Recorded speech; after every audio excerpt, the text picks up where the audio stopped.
Morning, Gamecock fans. Today is Thursday, October 9th, the year of our Lord 2025. This is Coffee with JC Sherbert. Hope you all are having a wonderful week. I know I am.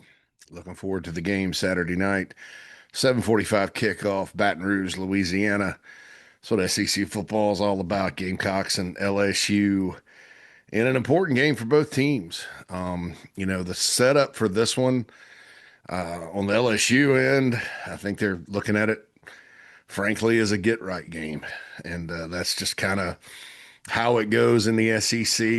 You look at the name on the front of the jersey sometimes if you're an LSU or Georgia or somebody like that and think, all right, well, this is one we can go get and get right because LSU certainly had very high expectations heading into this season. There's been some surprising things, particularly on offense for their team, just like at South Carolina.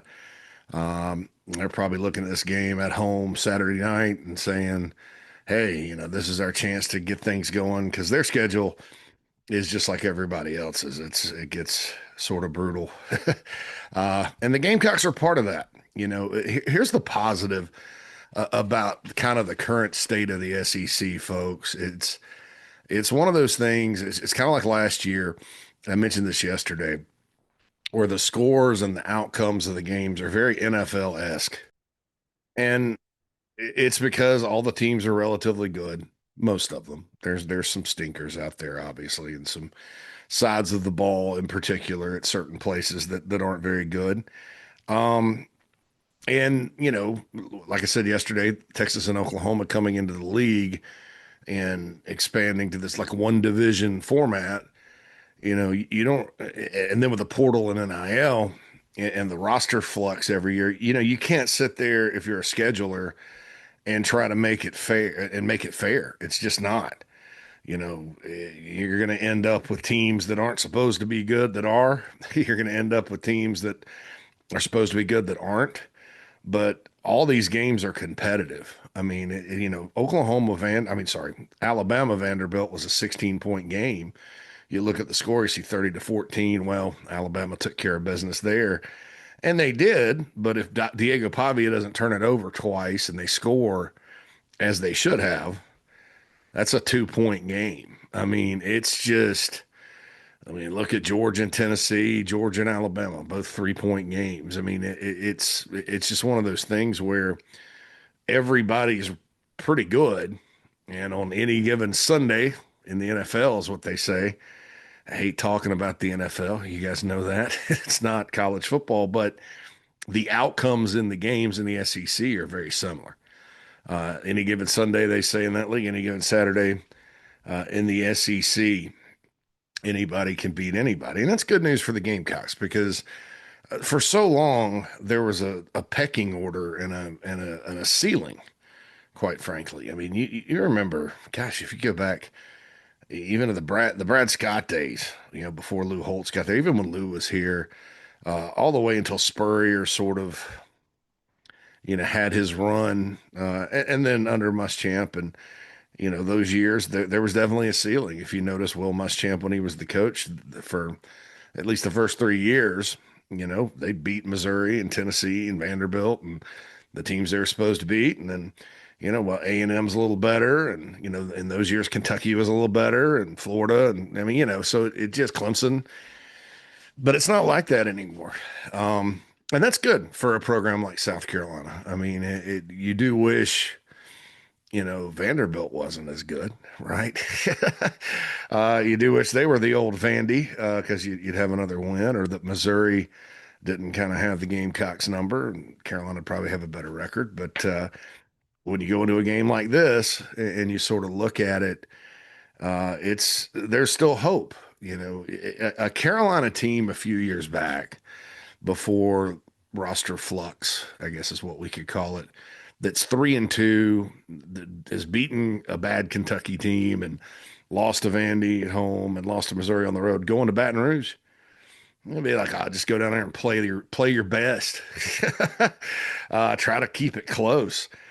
But, there's some confidence in this game, and there should be. I mean, because LSU's got issues just like the Gamecocks. Everybody's got issues to a certain extent. I mean, people talk about Oklahoma, and we'll dive into them next week. But the bottom line with Oklahoma is they've beaten a mediocre Michigan team at home. Uh, they scored 24 points in that one. They beat an Auburn team that can't seem to score or get a third down by 7 at home, and really stole a touchdown in that football game. And who else have they beaten? This is their Texas game on Saturday is going to be their second SEC game. I just, it's just, and they're fifth or sixth in the country. So looking at it, it's a war, and when you're in the situation Carolina's in, not only from a program standpoint, I always talk about team, job, program, where you're kind of fighting to get that relevance and to maintain it and to be good and competitive in the toughest league in the country with a lot of blue blood football teams you play each and every week. You want that because you want the playing field to be a little more even, right? And you don't want to go into any game like, oh, we don't really have much of a chance. These guys are too good.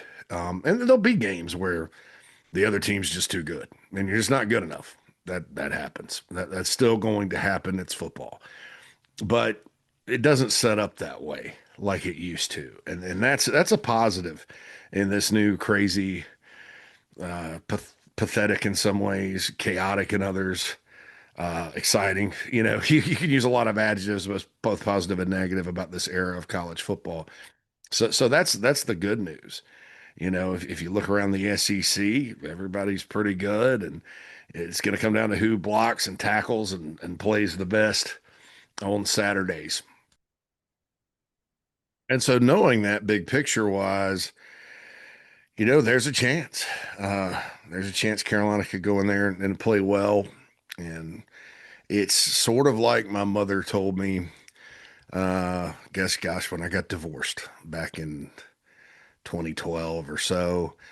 Yeah, re-entering the dating pool. Now I'm remarried now, and of course happy. But hey, it happens. I'm not gonna take you all through that journey in my life. But my mom and dad had gotten a divorce, and she got remarried, and she was talking about dating when you're older. And she said, "Listen, everybody's got baggage and issues." She said, "When you're gonna be happy is when you find somebody." That you can live with their issues and they can live with your issues. And that's kind of that phrase sort of came into my mind when I'm talking about SEC football. Everybody's got issues. So the results in the game are going to come down to how well you take care of your own issues and exploit the other person's issues. It's not an apples to apples comparison, I know. But I was like, issues. It's about issues. And LSU's got issues just like Carolina. And they're very similar issues. LSU's defense has not really had the tackling problems that South Carolina had against Missouri and Vandy. But, Carolina, Clayton White yesterday to the media seemed like they were pretty confident they had fixed those. And, that's good. I still think this is a defense at South Carolina that if they play like they did against Kentucky, and it wasn't just that, oh, Kentucky's not very good on offense or whatever, because Kentucky presents some problems as we saw in the first quarter with running the football and playing physical and all that. I keep harping on the fact Kentucky's defense isn't as good, and it's not. Their offense is actually better than last year's. McGowan, Dowdell, they're much better running backs than what they had. And then the young quarterback, he got rattled against the Gamecocks just like Vandegrift did, but not as bad. I'm not saying they're the best offense in America or anything like that, but they, they're not, chopped liver. They're not one of these teams that, you know, they like Ole Miss, they put points on the board, that kind of thing. Of course, Ole Miss turned it over and things like that, but it wasn't in that game, I didn't feel like it was a function of opponent so much as it was the Gamecocks defense locking in and playing fundamental football, swarming to the ball, tackling, playing physical, playing free, playing fun, that kind of thing. Because it gets fun and defensive line play gets contagious. And that was absolutely by far the best overall performance across the board on the Carolina defensive line they've had all season.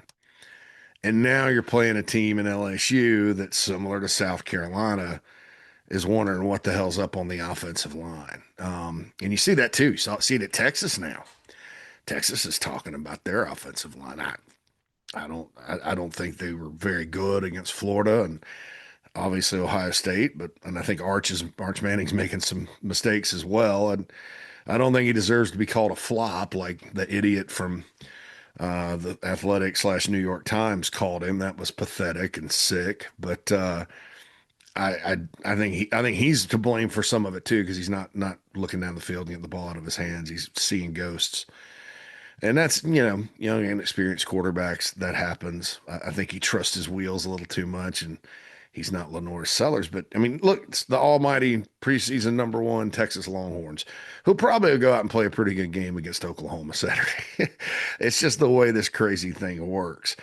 Florida was supposed to have the best offensive line in the country, right? They were talking about it, and I think they played pretty well against Texas. But if you look at some of their other games this year, it wasn't. They didn't look that great. South Florida, LSU, Miami. Um, and so to say that, sometimes misery loves company. And sometimes, if you look at it, it's South Carolina, obviously, I know we're all sick of watching bad offensive line play. Some of the specific issues at South Carolina have been inexcusable. I mean, Texas and Florida just didn't play well. South Carolina, you have half the line going one way, half go. I mean, those are mental mistakes that are just inexcusable. Um, the good news about mental mistakes, though, is that they can be corrected. And kind of like Ben Briner said the other day, it's like some of these blocks and some of these run plays that are going for 2 yards or less, if just a half second more on the block. That's what everybody means. It's frustrating to hear because when you hear people say, well, they're close, and Shane Beamer says it, and we're close, we're close, we're close. People that look at film say they're close. And that's true. But that's also true for bad football teams. You could look at a bad football team with a bad record and say, well, 3, 4 plays here and there, this game will be different. Like I mentioned at the top of the show, life in the SEC, the outcomes are tight. It's like the NFL. So yeah, if you are close, but doesn't mean you're a good football team. You've got to make more plays and fix that stuff. And I do think the Kentucky game, just from I don't know, a confidence standpoint, probably can help the offensive line. I'll say this: there was one thing different about the Kentucky game up front on offense that I appreciated. The guys, and look, they played really hard, and it's frustrating when you see an offensive line that's struggling with they're just kind of these big old guys are out there just standing around, and it makes it look like they don't want to hit anybody. That's not true. It usually means they're swimming mentally and they don't know what to do. Um, there are plays, obviously where you get beat and get overwhelmed. That happens. You're playing some of the best defensive linemen in America, but the standing around and like this guy's, you have 4 offensive linemen standing straight up. The running back or quarterback's on his back, 4 yards behind. They're just looking at each other. That's the kind of stuff that I didn't see a lot of against the Kentucky Wildcats. And there were guys excited to play. There were guys excited about hitting somebody. Trevon Ball, Rodney Newsom stood out in that department. I thought Big Tree played well. I thought Surratt had his best game. And these are big dudes, big, strong offensive linemen. It's not like Carolina's sitting there with like some of the lines they've had in the past with no chance or very little chance. So our players you have to scheme around. It's a good group from a talent standpoint and athleticism and all that. So, that's something to take away from that game is that was a noticeable difference up front on offense for Carolina. LSU had to replace all that NFL talent off last year's team. That was the one that and receiver were kind of the two questions I had about them heading into the year. I didn't see Garrett Nussmeier, struggling with an injury or throwing the ball fundamentally or anything. But those were my two questions about that. I did not expect their offense to be through 5 games what it has been. I thought it would be better, but that's just life. We all know around here about what it means to have issues on the offensive line. So they've got some issues as well. And that defensive line versus offensive line, and I'll go over all the matchups and who has the advantage and stuff tomorrow on coffee, but like I normally do. But to me, that's a spot Carolina can take advantage of if they lock in. If they play like they're on roller skates like they did against Missouri, it's going to be a long night. It's over. Don't. I mean, you got to lock in, tackle, and things like that. Another key for the Carolina defensive line, I think, is going to be a tackle, the defensive tackle position. Nick Barrett's playing really well. Goodwine, Gabriel Brownlow Dindy, only 13 plays against Kentucky, but he made an impact. Now, Troy Pikes is on the injury list, so that's he's questionable for the game. But Devontae Miles, I felt, had one of his best games, or his best game against Kentucky. And so he'll fill in there. And Beamer mentioned some things about when he was asked specifically about defensive tackle in his press conference and mentioned some younger guys that have come along. So I don't know, Caleb Williams, Christian Ingram, maybe he gets a look. Done a really good job. I think Jordan Dove has done a really good job filling in for Travian Robertson. Travian's a really good football coach. And you think when he's injured and out, which is another weird thing about this year. Hopefully, what's important is Travian Robertson's alive and survived and is recovering. Thank God. I mean that was a very bad accident that he got into. But you think, well, gosh, this is one of their better developers, like actual ball coach guys that, I mean, not no offense to anybody else, but Travian's got a track record of just like his mentor Brad Lawing, the late Brad Lawing, of getting out there and making guys better that maybe you don't expect. Develop. He's a developer, a big time developer, and he's done it. Georgia State, Tulane, South Carolina. Look how much better he got and consistent he got. T.J. Sanders and Tonka and Boogie last year. So you think maybe they have a drop off, and you're a little concerned about it because these are all guys that are replacements of those guys I just mentioned, and they've played really solid and consistent football. The challenge, and Clayton White mentioned this yesterday, for them on Saturday night, because we haven't really, is Garrett Nussmeier will step up into the pocket. And so your defensive tackles are important in that situation because if they rush upfield, rush by them, quarterback sets up in the pocket, he can either have a reset and throw it downfield, or if your linebackers are out in coverage, he can run. Now, if you see Michael Van Buren, he could take off and go. I mean, Nuss can run a little bit. I mean, he can take advantage of the middle of the defense if there's nothing open. So I think it's going to be important to be gap sound and fundamentally sound at the defensive tackle position and in general in the middle of the defense, because you could have a situation where Nussmeier drops back, pocket collapses, he steps up, and everybody's covered, but there's nobody in the middle of the field 10, 15 yards, and especially if Van Buren's in the game. Which I'm not, and Jamie Bradford and I probably differ on this a little bit. I don't know that you're going to see Van Buren. I think I'm not saying that the Nussmeier thing is a smokescreen or anything. I'm just, just while following Brian Kelly's career, my guess is Nussmeier not only plays, but he plays fine. And there's all that good stuff. But hey, I've been wrong before and I'll be wrong again. And certainly would make things interesting, though. Van Buren brings a completely different set of problems for the Gamecock defense if he's the quarterback on Saturday night. But I think we'll see Nussmeier. That's just my opinion on that. But defensive tackle play is going to be important down in Baton Rouge.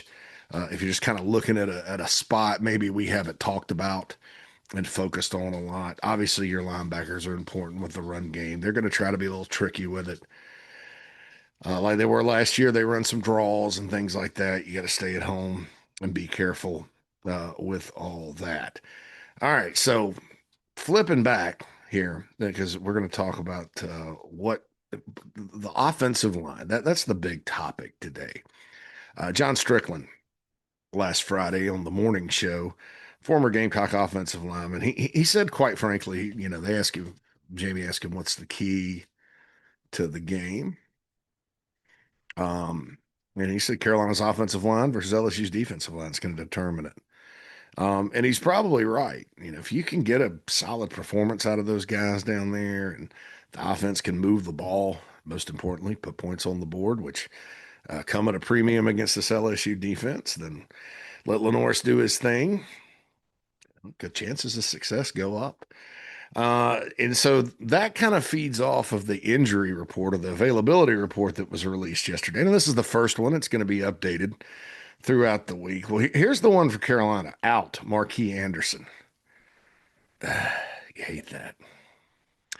Um, he just, health wise, it's been tough for him. And he was playing really good football in the Kentucky game when he was in there.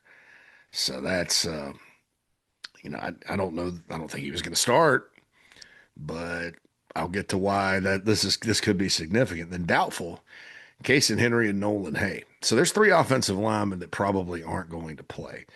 It's your starting right tackle, what's maybe your backup center, maybe your starting center against Missouri, and then your backup at both guard positions. So, that's that to me, the offensive line that most of us have thought they should go with. Um, None of these guys were in there unless Case and Henry was healthy. But depth becomes a problem if you have an injury. Like if you have an injury at center, like Rodney Newsom goes down, you're going back to Boaz Stanley, and hopefully he can play well. But that's because there's not another center. We'll probably, if something happens inside injury wise, probably see Nick Sharp or Boaz step in there. At tackle, if Jatavius Shiver starts at right tackle, you'll have to back behind him. Like if something happened to him, my guess is they'd bring in Josiah Thompson at left to take Tree Babalade's place, move Tree to right because Tree can play both. Something happened to Tree, it's obviously Josiah. Or if Josiah starts and Tree's at right, then you have a three-man rotation at tackle. But Blake Franks, I think, is the next tackle, or Demola Ajahoon, the true freshman. So it gets a little thin, just to be honest. You wouldn't think it, but it has gotten a little thin. And Nick Sharp hadn't played a whole lot this year, but maybe he ends up being a godsend if God forbid they have another injury on the offensive line. And then questionable Troy Pikes, like I mentioned, Miles Norwood and Judge Collier are also listed as questionable for the game. So Miles Norwood's got I guess, a bit of an injury. Maybe that explains some things about his play this year. So, Jalua Solomon obviously would be somebody that could go in and play. DeMarcus Leach has been playing some as a true freshman at corner. You got Brandon Cisse and Vakari Swain. I hope Judge, I really do hope Judge can play 20, 25 snaps. They need him back out there, but you know, he's one that got to kind of work him back in on that. So for LSU, Gabriel Relford, defensive end, is out. Doubtful offensive lineman Paul Mubinga. So they have some injuries there too. I believe he was a starter. Aaron Anderson, the wide receiver, their top receiver, is questionable. I thought that was interesting because it was, I think Brian Kelly said he was probable earlier this week. He's a big part of that offense. And that's been my question all week about why they struggled at LSU. Is it because Garrett Nussmeier's not? I mean, clearly when you watch it, Nussmeier wasn't himself, but how much of a factor was top running backs out, offensive line's not good, top receivers out. So Aaron Anderson's health is going to be interesting because he's a playmaker for them. And then probable defensive tackle Ahmad Bro, Breaux, bro.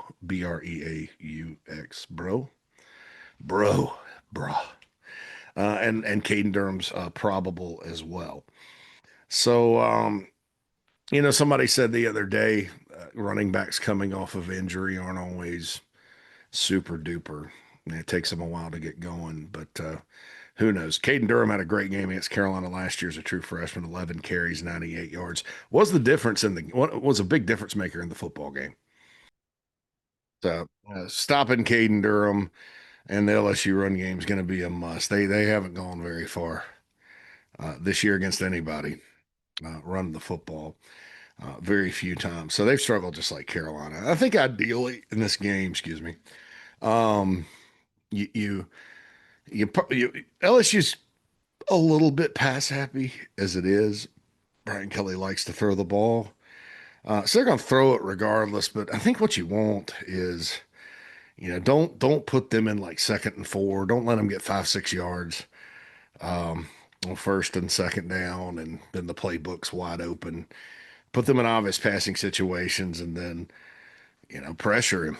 I mean, and if he's off, if Garrett's off, then that's obviously going to lead to potential plays in your secondary. And what's that? That's turnovers. Turnovers are going to be very important in this game.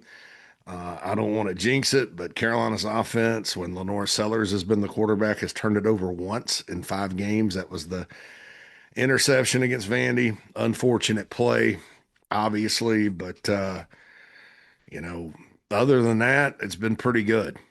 And it was a big issue last year. Carolina's offense was a turnover machine at points. Now they're still giving up too many sacks, and the numbers are ugly and all that. But that's been one positive. So if Carolina's defense gets turnovers and you win the turnover battle, obviously that's a key to just about any win. Especially as I said, when you're talking about winning these types of close, hang in the balance outcomes in the SEC this year. And I do think it'll be close. I mean, the spread's 9.5. I would probably take the Gamecocks to cover.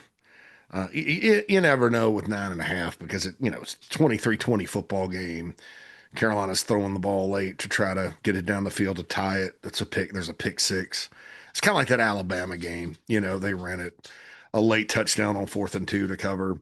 So 9.5 is kind of tricky. If it was a 10 or over, I'd definitely say yeah. But you know, it, I I expect a close game Saturday night. Call me crazy, but like I said, LSU's looking at it as a get right game though, and they can get right. I've seen this happen before with them. In 2012, best team Steve Spurrier had 5 games, 6 games in, third in the country. They go down there. LSU's ninth. Carolina, I think, was a 1 point favorite in the game. I was at the game, took a shuttle bus in from my hotel in Baton Rouge, and I was listening to the pregame show while getting to the stadium. Actually, ran into my brother there. Didn't know he was there. He was a pilot, and I'm sitting there, and he sends me a picture from 2 sections over. Hey, I'm at LSU, and I was like, "Hey, what's up?" It's kind of like that scene from one of the Charlie Brown movies when he finds Snoopy, and they're like, "Hey." It's great to see my brother at that game back in 2012. I just drove down randomly from Nashville to watch it, but LSU lined up Saturday night in Baton Rouge. They got behind their offensive line. They had a ton of talent on offense, but ran this Les Miles system. Jeremy Hill ran all over the Gamecocks, and Carolina kind of got a little pass happy with the lead in the second half and lost 23-21. It was a great football game, but the Gamecocks lost. 2020, Carolina's coming off the Auburn win. LSU's, I mean, I got a text from one of our LSU site publishers from back in the day. It said, South Carolina's going to win this game by 21 points because LSU's bad. Carolina goes down there on offense. Kevin Harris ran wild. Gamecocks averaged 7.9 yards per play and lost 52-24. That pandemic year, nobody's playing defense. Nobody's tackling anybody that year. But and that was it for Muschamp. I mean, that was the start of the unraveling of that season, which ended 2-8 with a coaching change. So, we've seen it before where Carolina's had some confidence against these guys. I mean, even at home in the series last year, 2008, and it just hasn't gone the Gamecocks' way. So you tread carefully, but all that stuff I was talking at the beginning of the episode today, um, that's true. And it's 2025. The rest of those times probably, even though, probably LSU simply just had a better team. Um, 2012, I don't know. I don't know. I think they let that Carolina kind of let that one slip away. But the rest of the time, it's probably when you really dug into the roster, the odds were stacked against the Gamecocks. Um, and I think LSU probably has a better roster. I think they're a very talented bunch. They always are, but is it as talented as maybe as the gap as big as it once was? No, I don't think so. Just talent wise, talent doesn't. We know talent doesn't determine outcomes. Matt Matt O'Brien, who played football at South Carolina, who does some film breakdown and whose opinion I trust. He's one of those that he knows what he's talking about. Just like anybody that covers this game, you're not always you don't always bat 1,000. But he put something interesting on X. It was yesterday. Confidence level for South Carolina against LSU is alarmingly high. LSU doesn't look as good as I initially thought after diving into watching all of their games so far. And he's right. They haven't looked as good as initially thought. I mean, I think everybody kind of took that Clemson game, but then we see what's happened to Clemson this year. Now, I still maintain the Tigers are going to turn it around, maybe be 8-3 by the time they play the Gamecocks. But and that was Clemson was probably didn't know they weren't that good at the time. Um, and LSU, beat them and had a nice win, 17-10. But wasn't like they went up and down the field like Syracuse did, and they didn't run the ball like Georgia Tech. I mean, yeah, you shouldn't compare scores. I say that all the time. But the bottom line is that win is less impressive than maybe it once was. The Florida game, DJ Lagway threw for 287 yards against these guys, but he threw 5 picks. 5. Florida lost 20-10. And Florida's defense shut them out in the second half. LSU needed a pick six. I mean, if you throw 5 picks, one of them is probably going to be a pick six. And lost 20-10. So I don't know. I mean, Matt's right. I mean, but like I said earlier, if you're watching the Gamecocks, you're probably saying the same thing. My goodness, they couldn't move the ball against SC State. There's blah blah blah blah blah blah. It's just going to come down to issues. Whose issues get solved on Saturday night in Baton Rouge? And the good news for South Carolina, yet again, is it's not like some years where it doesn't even matter if LSU solves their issues; they're just going to be better. I don't think that there's not this big huge gap. Now the environment, all that good stuff. I said yesterday, it's Lenore Seller's toughest environment he's ever played in. He's going to have to play well, but that's why you recruit guys like Dylan Stewart, and Lenore Sellers, and all those players. Big time players make big time plays in big time games, and that's what's going to have to happen on Saturday night. So the issues will determine the outcome. Who can solve their issues? And we all hope, of course, it is the South Carolina Gamecocks. All right, the morning show today, packed morning show. Perry Orth, Justin Hall, Hale McGranahan, and then Glenn Gilbo from Gilbo. Gosh, JC, you've known who Glenn is. I've known Glenn 20 years. Can't say his name right. From TigerRag.com, the ultimate LSU insider. We've had him on many times. He'll give it to you straight. He's been all over this Nussmeier is injured thing, offensive line thing.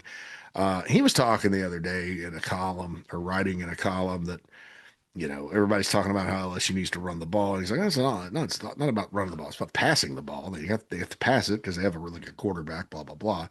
So very fascinated to see what he has to say about this matchup. And then it's Smorgasbord Day on the show. Alex Jones will be in.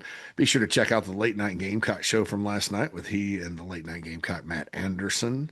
And then coffee in the morning, four-quarter Friday after that, and then Inside the Gamecocks, the preview show.